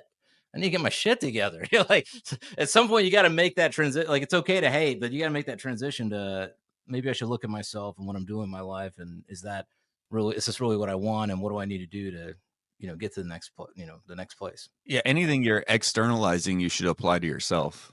I try to live by that. Like if I'm going to tell somebody something and I'm not doing it, then I'm a hypocrite and I should just shut the fuck up. Although, bro, listen, you can know that something is bad for you. Like, for example, I smoke cigarettes. And when I tell you to not smoke cigarettes, it doesn't make it invalid because I smoke cigarettes. You still shouldn't smoke them. Do as I say, not as I do, is what we advocate for here. All right, so we in this meme coin world, man. I'm sorry, we're in the meme coin world. What are you gonna do? But are we? Are NFTs gonna make a comeback? Are we bringing it back, bro?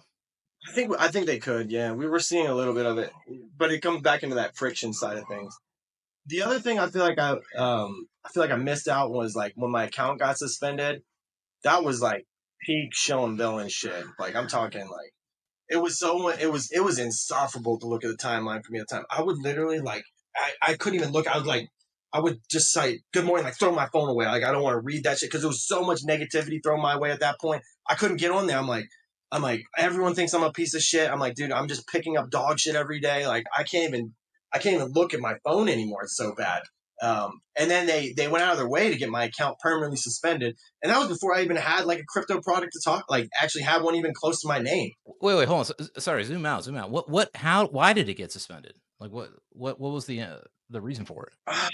It was either DeGods or Valhalla. Like I'll never know to this day, like what was it, but or Paradigm. It was one of those three because it was like three things were happening at once. The Utes had just launched and they failed miserably because of certain things, and then Valhalla was about to launch, and then Art Gobblers were like in the thing. So those three things I speculated on publicly, and all three of them probably were received in like a negative light. Like the things I would ask, I'm like, well, Utes, like, why didn't the art reveal that Saturday? Why did it take like almost 2 months?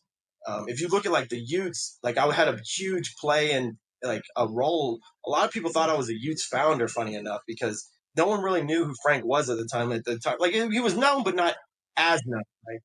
Yeah. So a lot of people were like attacking me, like, "Yo, Alex, you said this art was supposed to fucking reveal this Saturday. Why didn't it reveal?" Like a lot of people were like privately DMing, like, "Dude, like I just interviewed Frank for his like he's the founder, like he's the founder of this thing."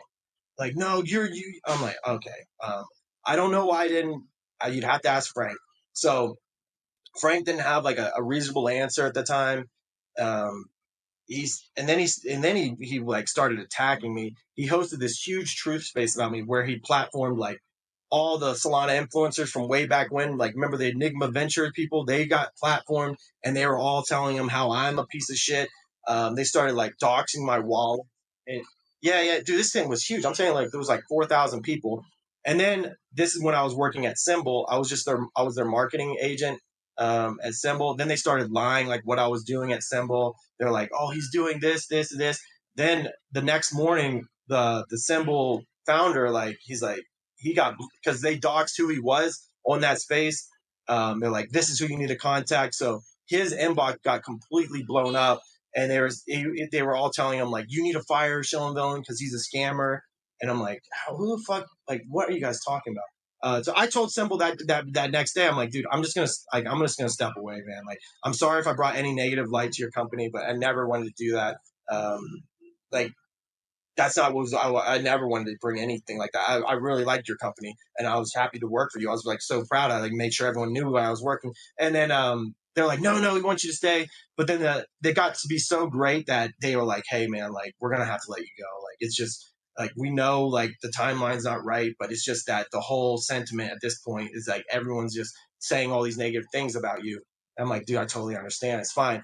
And then they like, as I was leaving, like, you have to sign an NDA. You can't talk about Frank. You can't talk about Art Gobblers. You can't talk about Paradigm. You can't talk about Valhalla. You can't talk about Farouk. Like, you gave me a whole list of for 6 months or so. Yeah. And then, like, a week later, my account was permanently suspended, and I wasn't allowed on Twitter. And it took, like, almost, like, a month of people, like, doing this hashtag free Shillin Villain movement. You can do it to this day. Go search like hashtag free Shillin Villain. There's like endless comments of like free Shillin Villain. Like they all wanted me on removed. But at the time, like it took like a whole month of like brand damage was happening. Like I couldn't go out of my way to defend myself, but people were just saying like grave dancing all over the place for a whole month straight. It was like their time to get their word out. and I had no, like, there was no, like, you know, when you go to the court, there's like, you know, the plaintiff and the defendant. Like, there was no defendant at that point. It was just the plaintiff making all these claims, and they were definitely not true. Like, you can, like, I talked to a lawyer about it, and they said I had a case. Like, I could have like done some legal action against some major people in crypto. And I was just like, dude, this is not worth it. Like, that's that whole, like, I'm going in this direction. I'm not moving forward. I'm now taking steps backward. I'm not moving. I always want to focus on moving forward. But it is true. A whole month of just brand damage did a lot. Because when I came back to Twitter, dude, there was so much damage done. It was like almost irreparable because I had no way to defend myself. So, yeah, but before I forgot to mention one other thing that was very significant in the Shillin Villain, his PFP, the Shillin Villain PFP, dude, that was like the first time Shillin Villain had like a semi-roll in a crypto product, and that crypto product, that was the number one. It minted for $100. You could have, almost anyone could have got on the whitelist or minted, and we ran that bitch up 50x. It ran up to $50,000, or not 50, sorry, $5,000. So you got a 50x on that. It was easy to mint. And it was because, dude, we were showing that shit down everyone's throat. Magic Eden was so like jealous because we didn't use their launch pad. We used Hydra launch pad.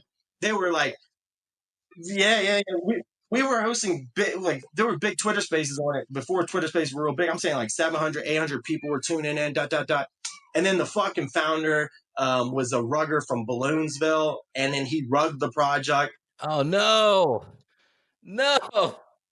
Oh, man, I totally forgot about Balloonsville and all that shit. Man, oh, no. I remember waking up that morning. He's like, it got delisted from Magic Eden and OpenSea. I'm like, what the fuck happened here? I'm like, he messaged me like 8 a.m. He's like, hey, Alex, I'm rugging the project. I'm like, good one, ... Like, we're still like the top trending product. Like, it is like going to slide. Like, the price is slowly, like, it's starting to go down, but it's like still like the top trending one. Like, it's still like ... And he's like, yeah, I'm rugging the project. You can be the founder now. I'm like, what, dude? Like, stop joking. It's too early. Damn, dude. Yeah. And then he's like, I'm the Balloonsville guy. I'm like, oh, get the fuck out. Because I worked with him for like almost 3 months, like prior to launch. Like, I'm advising the art, like I'm doing like all the community building, and like all this time, like he's just like he's just a good social engineer.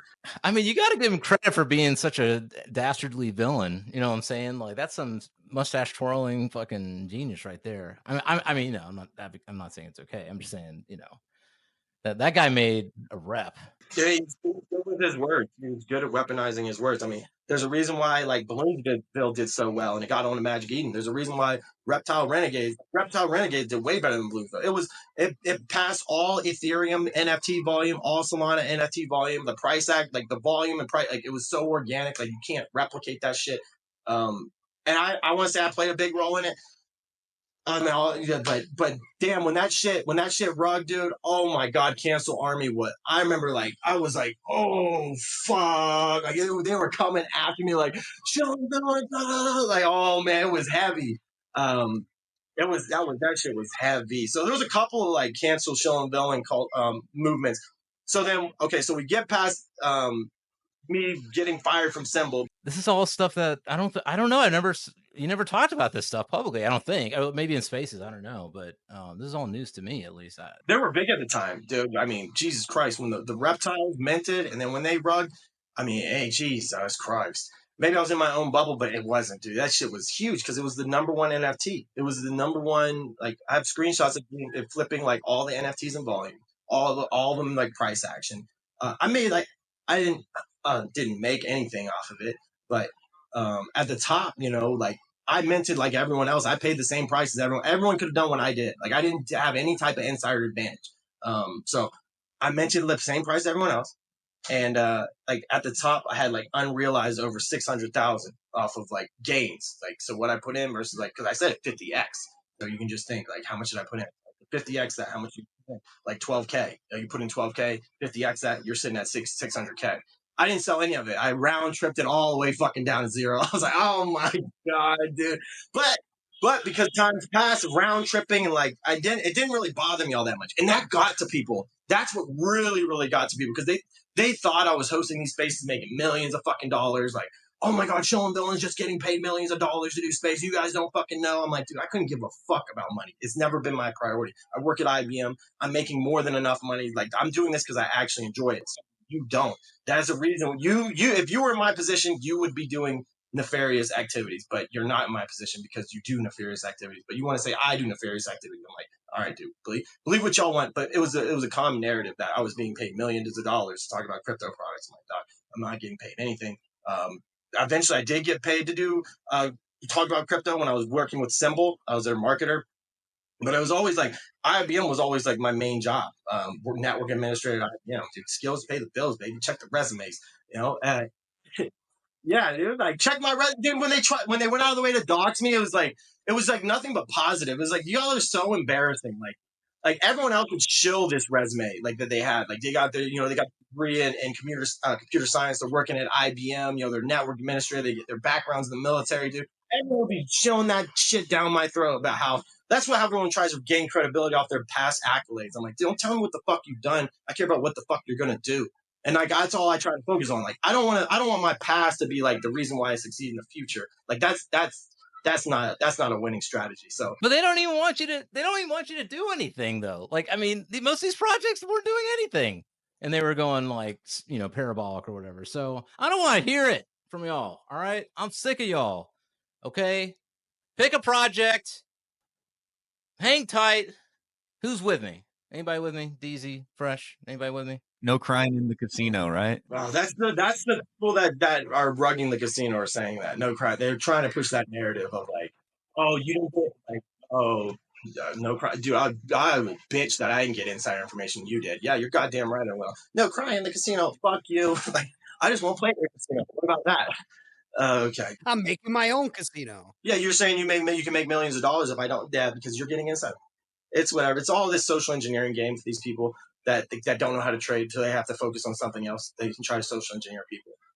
But so going back, we get through the cancel Shillin Villain, and then Machi reaches out to me as well as some other people. Like our marketing capabilities are like out of this world at that point in time. And then they're like, well, we want to get you.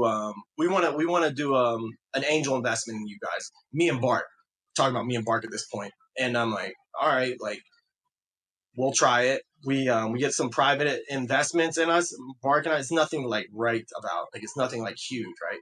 But people are like, oh my God, look, they're getting like, it's negative that these guys are like, I'm like, dude, this should be positive for you guys. It's saying that like, if you work hard on Twitter, you can go out of your way and people will want to be an angel investor in you.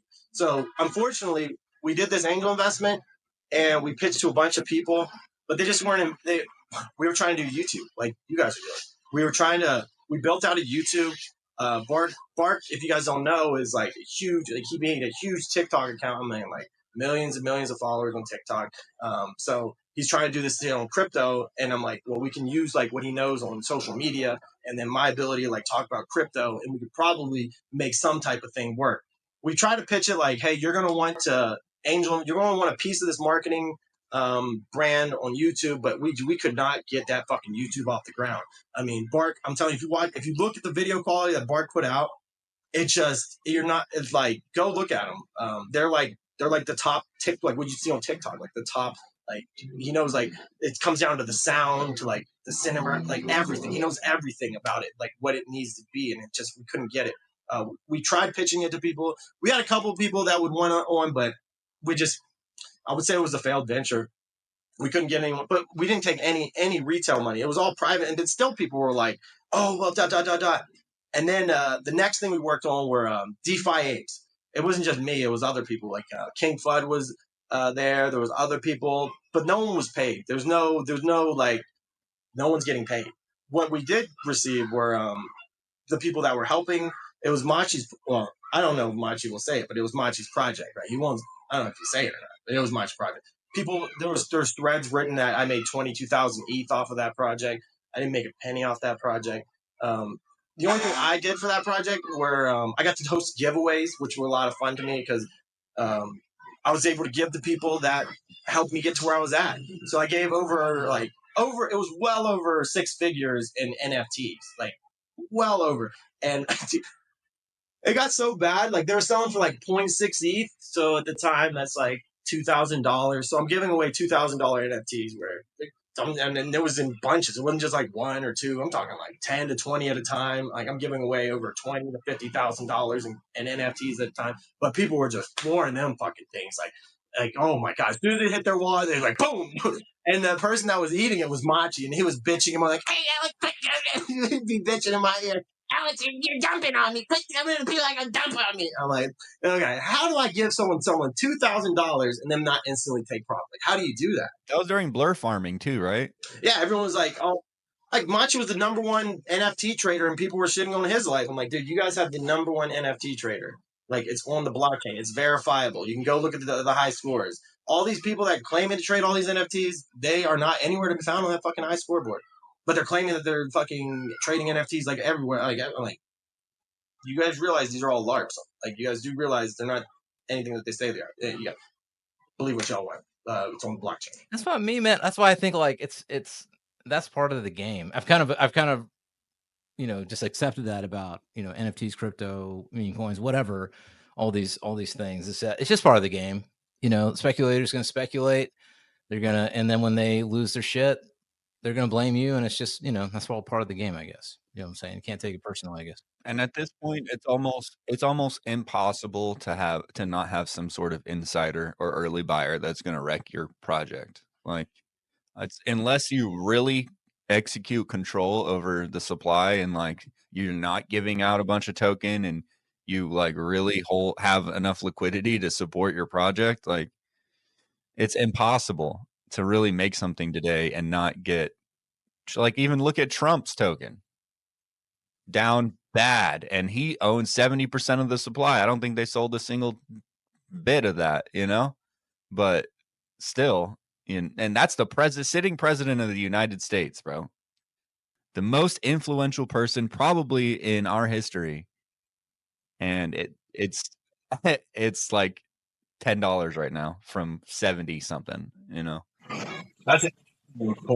I was gonna say that Deezy's 100% right. Also, I was going to say that, in a way, because of this whole influencer token thing, I think, Alex, you're kind of getting, you're kind of having the last laugh, right? Because a lot of these guys who were in NFT Twitter went that direction, and it looks like they may have gotten themselves in a little bit of trouble. I don't know. What do you think? There's a lot of information that's not publicly known in Twitter, especially with like the Libra token. There's a lot of there's some information out there. A lot of people point to Hayden. He's not the guy. What really happened was, so whenever Blur came around, we remember like Magic Eden getting wrecked because Blur had this farming game, right? So Magic Eden lost all their volume. So Magic Eden needed to do something, right? So they created their own farming game to compete. So insert Pump Fund. Pump Fund comes around with Radium, and they steal all the volume from who? Jupiter and Meteor. And who launched the Libra token? Well, it's the same people that quit Meteor. So you can put those pieces together and kind of think like, what happened here? Did Hayden have a role, or is he just like some fucking public figure, like talking head? Like who is really quote unquote the bad actors?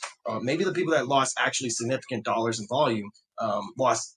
They couldn't compete with Radium and Pump Fund. I've been wanting to get like on a public space with Wormeow, but at the same time, I don't want to touch that. Like that is like Pandora's box, because I actually know too much. Like I actually do know too much, where it's like it's going to be detriment. Like I told you, I don't get off to like fighting people in the space. Like I don't get off to that shit. Like I like what Jupiter does. I like Jupiter. I use their product a lot. Like I build real product. Now I think there were probably some decisions that were made that that led to people quitting, and like still somehow. Yeah, like people haven't even said what really happened, but there's a narrative out there of what happened, but it's not, the real narrative isn't public. Do you think that that's going to be? Is that something that you feel like will be revealed? It'll never be public. It'll always be Hayden did it. So he's just the fall guy. There's always a face, man. There's always a face. He's not the one setting up liquidity pools. I'll give you that much. Like, he's not the one trying to compete with. He's not the one in competition with Pump Fund and Radium. Like he's not Magic Eden in this scenario, right? Magic Eden isn't competing with Blur. Magic Eden isn't competing with. Well, Magic Eden wasn't competing with like an influencer. You know what I mean? Magic Eden was competing with Blur. Jupiter and Meteor isn't competing with an influencer like Hayden. They're competing with Pump Fun and Radium. So you have to look at it in that lens. But people are looking at Hayden. So that's all I'll say. There's the real thing that happened isn't public, and it'll never go public. The good old hedge fund playbook, right? Buy into your competitors and ruin their business. Well, with that, what are we showing? What bags we pumping, bro? We first of all, not financial advice, because at least from the Goat Show, I don't know. It is financial advice. Go buy it. No, they get Deezy. It's life-changing advice. That's what you tell people. It's not financial advice. It's life-changing advice. What I'm about to tell you is going to change life. For positive or negative, who knows? For positive or negative, you never know. I like that. Yeah, I mean, is there any? What do you think, man? Is there a project that you love, or something that's going on right now that you feel like you want to reveal now, so that the Go Show can get in on it first, and then when we publish this show, we can. I'm joking. That little bit of that insider trading we've been talking about. I don't have any insider information. I never chose to do that route because I felt like if I did that route, I would be bad. Like, sure, I would benefit short term, but long term, it would be non-beneficial. Like, once I lose that insight, I create a reliance on insider information, I'm going to have to forever do that. And I would rather create a reliance on something like indicators, which I can take those and transfer those in other locations. Like, if I go back to options, I'll know the indicators of this and that. So I don't have any insider information. But you did say earlier, saying something like, we like to believe in like anon stuff, like it's more beneficial that we don't know, like we can speculate on it. I think that's true short term, but in the long term, I always would take someone who's doxed with a real product. Like long term, but the speculation of like short term anonymous shit will give you that short term pump that people look for. But long term, I would choose someone who's doxed over an undoxed person, and that's why I like NFT. Do you think that people actually search for that longevity, or like, do they just build now for that quick pump, get the money and get out? I guess it comes down to the investor themselves, but in crypto specifically, I think a lot of it is gamblers. So I do think that they are looking for short-term gains over long-term, it's like long-term, but it's not as significant, I feel like the same could be said for the founders of these projects too. Like, I think that 90% of them don't actually believe in themselves. They don't believe that they're going to actually take this project to wherever they said they're going to do it. So as soon as it shows a glint of success, they're taking what they can, and running, because they don't actually believe it's going to go to $1 billion market cap. They don't even think it's going to make 10 million. They're going to take their profit as soon as they can. Do you think that that's the case? Oh yeah, 100%. If they get something, but those people will never get that opportunity, I believe, like, because they're just so short-sighted. I mean, we were part of the network launch. I don't know if you guys heard of that token. Have you guys heard of that token? I had some. You had some? Oh man, I hope you make profit. I did, and I held it. It's okay. I'm a perpetual bag holder, bro. It's one of my downfalls. I'm overly optimistic. We got 2 round trippers here, bro. These 2 love to round trip bags and watch them go to zero. They love it. Well, listen. Well, I mean, I'm a holder because the one time, these guys have heard the story a million times. The one time I sold my bag immediately was when I got that bonk originally. The bonk original drop. The ZiLLY Goats got however much, and we were launching our project. So I was like, all right, I'll flip this for 1,000, take that out, market the ZiLLY Goats project, blah, blah, blah. And if I had held on to that, I don't know what it'd be right now. It was like $9 million at one point or something if you held on to bonk from that original drop that they did. So that's why I hold everything. I'm holding everything I've ever bought. I'm holding it one day, maybe, The thing that got me into crypto, like, full time, I've been buying crypto and involved since like 2016 at least, or earlier, with like telling people to buy it, not just like speculating myself, but like being verbal and telling people, hey, crypto's gonna be big. But it was about 2020. There's an NFT project called Humanoids on Ethereum. It was like a 3D art rendering. They look like this. I bought one for like $160. 2 days later, sold it for $10K, and then turned around and bought 3 more and some other NFTs, and then they all went to zero. So I like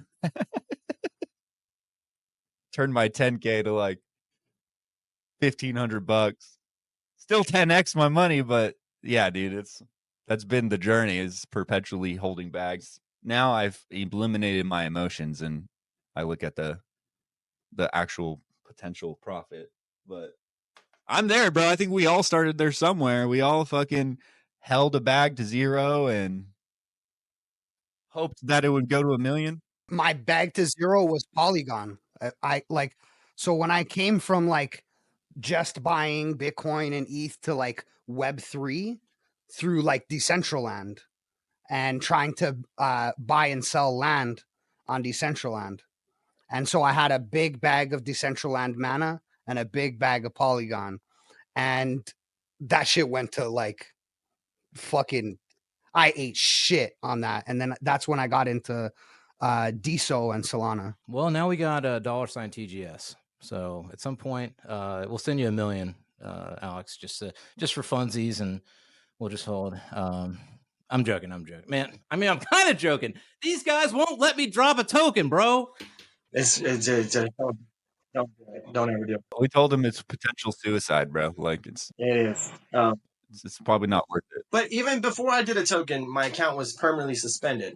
But the network was interesting because it was a token that was, so at the time, like people were still canceling me. And so I was like, maybe it's because I don't have a crypto product tied to me, because I see these founders who just do way shittier acts and they're like, they don't go viral because they have like bags of shill. But it just made it worse, because what ended up happening was people that didn't even like me bought it to just sell it. Like there's like, I don't want to list names, but some guy bought 50K just to sell it for a complete loss, just to try to do brand damage. Like people were doing that. We injected over 500K into like the liquidity, and it's like that's our money. And it's like we're trying to pump this thing. It's just there's just so much fucking sell pressure. And I think if it was launched during a different time, it wasn't the right time. If it was launched now, I think it would have torn. It was just launched at like Pico bear market, where like it was like hard to get anything to succeed. And the sell pressure just kept on going and going and going. And then not only that, we had his name's Alex, different Alex. He did the contract for it, and they actually gave someone over $300,000, and they instantly sold like the moment the contract went live. I believe it was their team, the people that created the contract. They denied all of it. We couldn't find him to try to press charges on him. Like he lied about where he was at. So we couldn't find out where he was. So I really think it was him who like really like fucked up the chart by taking out 300K like day one. I'm like, what the hell? Who did that? So when that happened, we removed the LPs, right? So everyone was like, oh, no. I'm like, dude, we're trying to figure out how that happened, right? Someone has too many, like the developers, we believe, fucked the launch. Well, they knew what they were doing, because someone was oversubscribed over $300,000 worth of the token, and they sold like within. And we were like, well, did someone else? So we're like reviewing it even further. We had the contract audited, and then it somehow was missed. But so we're reviewing it again. And once we finished our review, it took about a day. We injected more liquidity than was ever even put in. And still, people like they want to push this narrative that it was rugged, or that people just sold like every other token. It just lost. Like it just. It is what it is, and you can go look. There was no roadmap. You can go check. There was no promises ever made. We didn't try to hype it up. We were trying to do something actually small that turned into something big. We were just trying to do something for people that supported us. So like, hey, maybe you guys want a token from us. Like, let's see what happens. And it appeared they didn't want it. They sold that shit, and then the whole cancel culture started coming again. Like, oh, here we go, round 5 of cancel culture. Like, here it comes.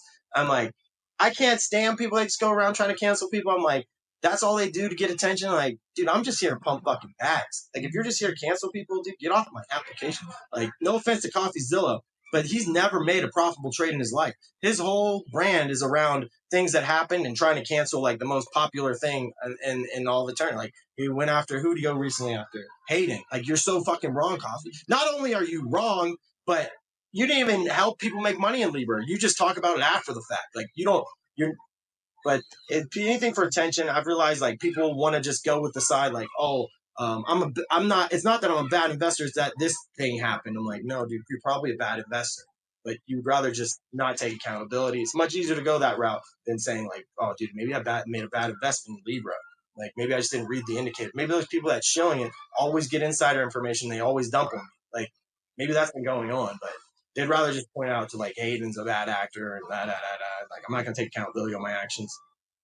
But dude, for what it's worth, I thought the network did amazing, dude. We captured all the attention of crypto Twitter. You couldn't have not seen it. Like you could not have seen that shit.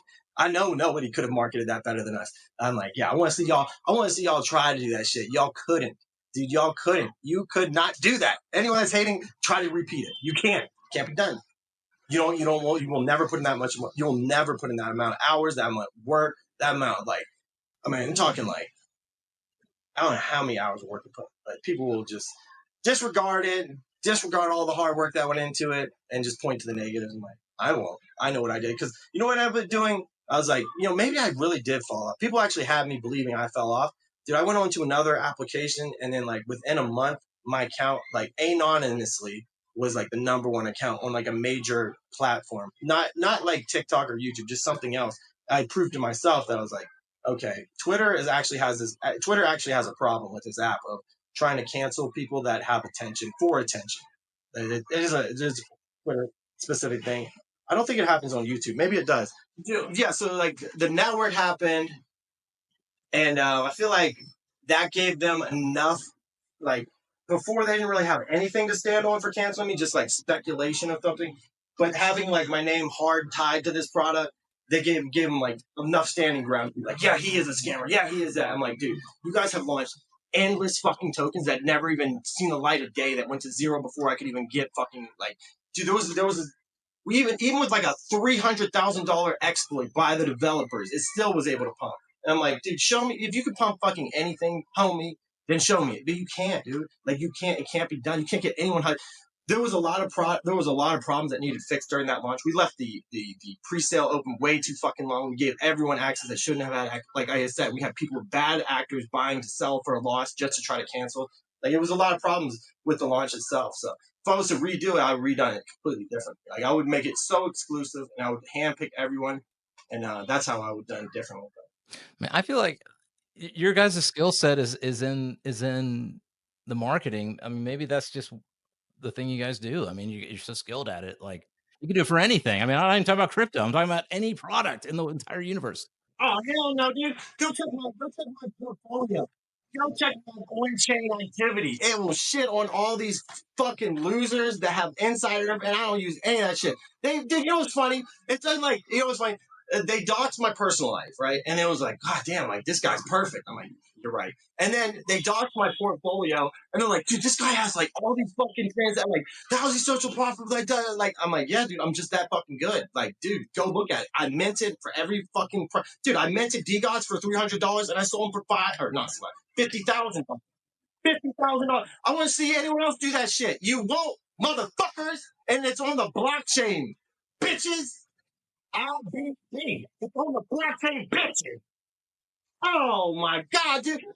They aren't even on my fucking level. Like, go pitch to BlackRock, please. I want to see you get into fucking the same room as BlackRock, let alone pitch a product to them. You fucking losers! You won't. You won't fly halfway across the fucking world and talk to the top. You won't. You won't. You will not do it. But you'll talk shit about it. You will do that. I will give you that. You will talk shit about it. You won't get everyone talking about a crypto product you're involved. You won't have the whole fucking thing. You won't, but you'll talk shit about it. That's what I've realized. People won't do things, but one thing they will do is talk shit. That's what they'll do. They'll talk shit about LeBron motherfucking James. You understand me? I'm LeBron James of crypto. Don't get it twisted. No, they're not ready for the real Shillin Villain. I've realized crypto Twitter has become completely sensitive. Like, if I start ripping off fucking faces, like, if I go through the Libra shit and tell you what actually happened, like, oh my Jesus Christ almighty, dude. That shit is never going to be public. It's never going to be public. It's going to be Hayden did this. That's what's going to be. What do you think that that's for the better, or do you think that it should come out eventually? No one's probably going to care. Like, because it requires in-depth analysis that people don't do. It's much easier to just like, oh yeah, Hayden, da da da. Like, Much easier. No one wants to use the brain. Nobody wants to use it. Well, I mean, I think now's a good time to ask you, man. How do you feel about Web3? How do you feel about the future, bro? Are you optimistic? It sounds like you're optimistic. I don't know. What do you think we're getting back in NFTs? Do you think meme coins are going away? Like, what's your take on the future of Web3? Yeah, dude, I think we're dealing with the future finance. Like, it's going to happen. It's decentralization all the way. Like, no one has a money printer where they can print out more of these crypto. Well, they can, right? You can make different ones, but like for Bitcoin, like we're talking about Bitcoin, so you can't print out more Bitcoin. The only problem with Bitcoin is like there is one problem that it is starting to become centralized with like people like Michael Saylor owning 2% of the supply. Like that is a real problem. And then we're going to probably seek out something that can prevent that. I don't know if something could ever be invented to prevent someone accumulating supply. Then that would just go against like that's just going to go against like anyone working. Like it's like kind of going against like what's it called? The two different financial markets. Oh, fuck. Doesn't matter. I just think that we're working with the future finance. Like it's inevitable. They're trying to push it back, and I'm happy to be just be around to watch it all go down. Like Bitcoin will be the future of currency, and we will have the only problem is we're talking about like what's going to happen on chain for our on chain activity. Well, maybe XRP is it, maybe Solana is it. Like no one really knows. I think it's the mystery of the unknown, and like doing this whole speculation game like everyone's playing. It's a lot of fun. We can all admit like although maybe we're losing money, we're taking our licks, dude. It's fun, man. Like if you haven't been in the trend, I don't like that word, but if you haven't been in like Web3, like if this is your first time listening to maybe a Web3 podcast, man, like you guys are blessed to have these guys talking about it because these guys are fucking smart. And yeah, man, I think Web3 is not going anywhere. People are just going to come and go. They're going to take their licks and they're going to be like, oh, fuck this place. Like I did in 2017. I was like, dude, fuck this place. And here I am, like, 5 years, 10 years later, fucking talking about this shit still. I'm like, fuck, dude. I got rugged fucking 100K like 10 years ago and I'm still here, man. I got a lot of bullet wounds, man. Fuck. Jesus Christ, dude. I'm walking around like Swiss cheese out here. I feel like it's the game. It's like one of the only games you play that you're gonna lose like 95% of the time, or 95% of the things that you're playing is likely to lose, but you still decide that you're just gonna keep playing forever. Yeah, man. I mean, look, I've been in the trenches on that XRP for a long time now. And finally I started paying off this year. But man, God, there's so many times I was like, what am I doing? Like, and then I'm watching all these other tokens sail the moon. I'm like, what am I doing? Like putting my bag in this thing. But, I do think you're right, though, that at the end of the day, the really excellent projects, the ones that are really doing the work and, really providing value and sticking through it are the ones ultimately that are going to, in the long term win. Something else I wanted to bring up that you said was interesting was about Bitcoin becoming centralized. In one of our previous interviews, we interviewed this guy's name's Aaron Day. He's a big proponent for being against Bitcoin. He says that it's the surveillance coin. It's actually being used for surveillance, and it's not as anonymous as you think it is. And it's a trick. It's a trap to get people onto the digital ecosystem, and then eventually push in CBDCs, which is USDC, by the way. USDC is a central bank digital currency.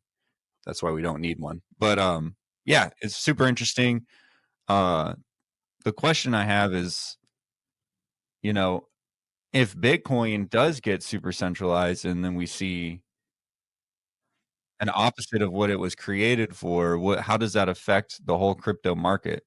Does everything roll to privacy coins? Is there going to be a second wave of Web3 that's completely different than the original idea of Bitcoin and even the current ones that exist? I mean, there's Zano, right? Isn't that the new privacy blockchain that's coming out that's supposed to be completely anonymous? And what do you think is going to happen if Bitcoin gets super centralized and there's not really that free open market with crypto anymore? What happens to the whole market? Yeah, so he is right. Aaron Day, I guess I said his name was. He's right that that Bitcoin is a public ledger and is trackable, and actually the U.S. dollar can't be tracked. So whenever people tell me like they have this argument like, oh, they're doing that so they can remain anonymous. No, if they're doing transactions they want to remain anonymous, they're going to use paper bills because there's no way to track them unless yeah, like Bitcoin is a public ledger. You can track it down. He's right. You can track it down. But I think that's how it should be. Like I think that's how we should do our finances. It should be on a public ledger. If you want to like stop criminal activity, if you want to do that altruism bullshit. But there is like that issue of accumulation of someone becoming eventually like a Michael Saylor, having way too much control over that currency. Like the U.S. government has too much control over the U.S. dollar. So now we seeked out Bitcoin, but now we're running into that same issue. Like you can see it, centralization is happening. Like you can see it. So how do we make a token that isn't able to accumulate? Like I don't think that's actually. I can't think of it. I mean, you can think of it like, well, we're saying this currency is valuable, so we want to accumulate. Like as a human, we just want to accumulate our value. So how do you do something like that? I don't know how to eventually become centralized by the workers of the world.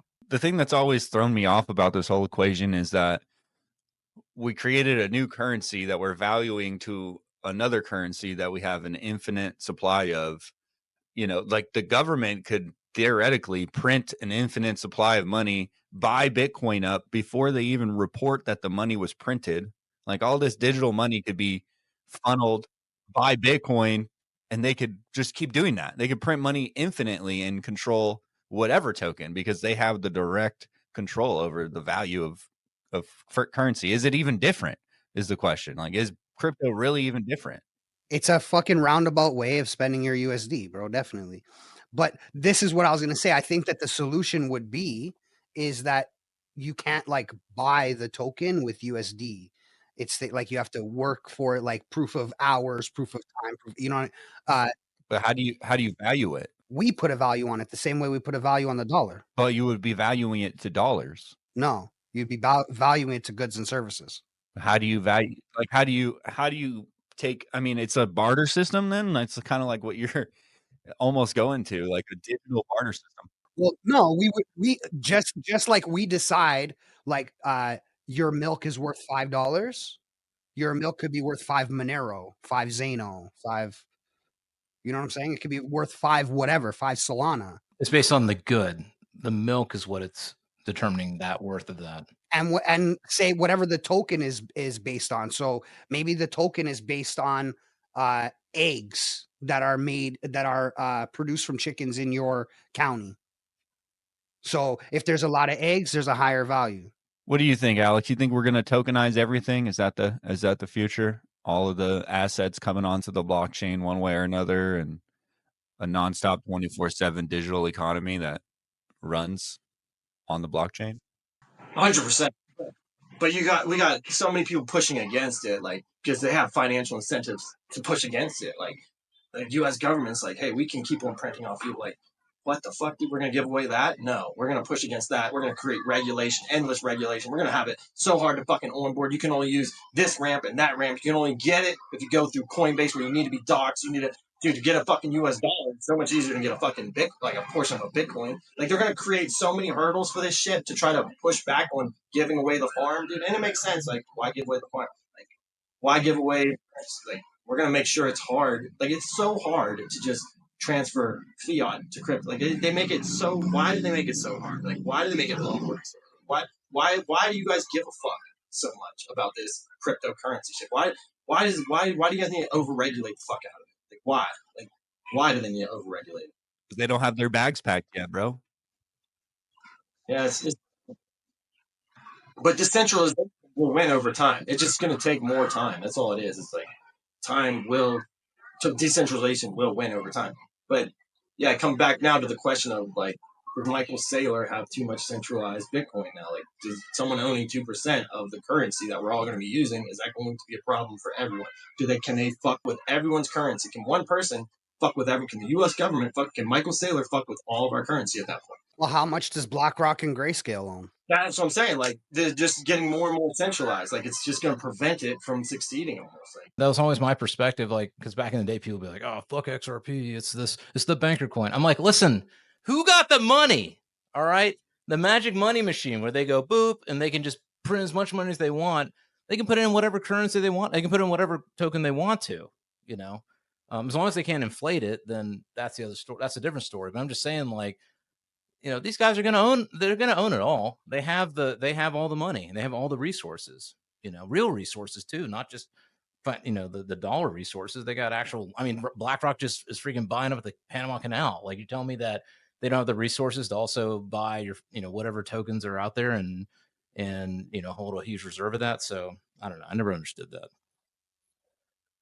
Well, listen, I mean, I think we're probably, going to wind it up here, but going back to what I was saying, man, I mean, you're optimistic, you're in this thing. We can expect more to see more of, you talking about different projects that you really love and all that kind of stuff. Yeah, absolutely. I'm not going anywhere. I'm doing like other work. Like I think that's how it should always be. Is like crypto shouldn't be your main work. It should be your hobby. But so many people try to make their hobby their main work. It just doesn't work out. So as long as crypto's your financial hobby, then you're gonna win big time. The second you try to make it your main source of income, you're going to lose. That's a fact, Jack. I could say that's true from personal experience. Yeah. Never invest what you're not willing to lose, as they say. As my old grandpappy used to say. My daddy used to say. I would take it a step further and say, as soon as you invest it, consider it gone. Yeah. And if you could do that, then you're probably going to win more than other people, because the emotion is what makes you lose. I'll go even further, man. This Jeter saying jeet it all, get it, jeet it. You know what I'm saying? Then you fucking jeet it. Take your own advice. Tell it now. I'm too emotionally tied. All right. Damn, bro. I think it's time for a goat toast. It's time for a cheers, bro. Time for a cheers. Alex, aka Shillin Villain, thank you so much for coming on the show. Cheers to you. Cheers, you are a goat. Y'all are the goat. This is a dope podcast. I was expecting, some guys. You guys got the official setup here.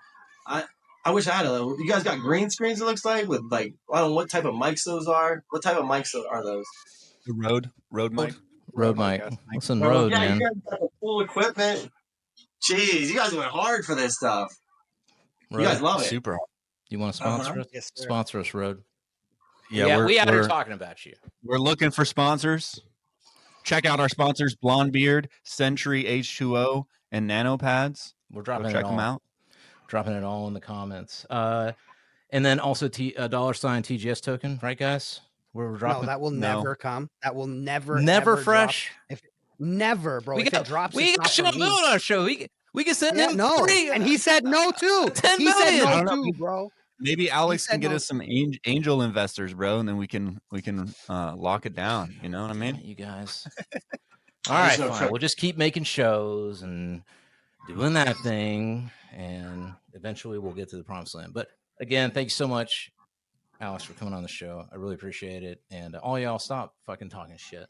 All right, stop it. I want you to stop doing that. Fresh, as we mosey on out of here, what do the people got to do?